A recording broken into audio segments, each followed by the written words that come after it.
Assalomu alaykum hurmatli obunachilar. Sizlarga Olmos Showesda ishlarni ko'rsatib, narxlari bilan birgalikda tanishtirib o'tamiz. Hop, bu maktab sezoni uchun chiroyli chiqqan ishlar. Sizlar necha pul? 58. 58 mingdan.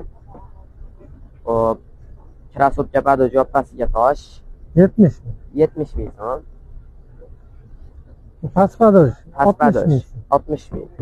Krossovka padoj yoppasiga tosh ustlari mexli 75 ming. 75 ming so'mdan. Buları 50 ming yig'di. 50 ming so'mdan. Bular chiroyli ham 60 ming so'm balandti. 60 ming so'm pastlari balandti. 150 ming. 50 ming so'm. Buları 60 ming. 60 ming bular ham. Bu qoldim. Buları bu ham 60 ming edi. Bu ham 60 ming edi. Toshi ham ajoyib pulli. Birodar, siz nomerlarni yozib qoldiramiz. Bemalol urug'lasizlar. Men nomimdan kelganlarga 4 berishadi.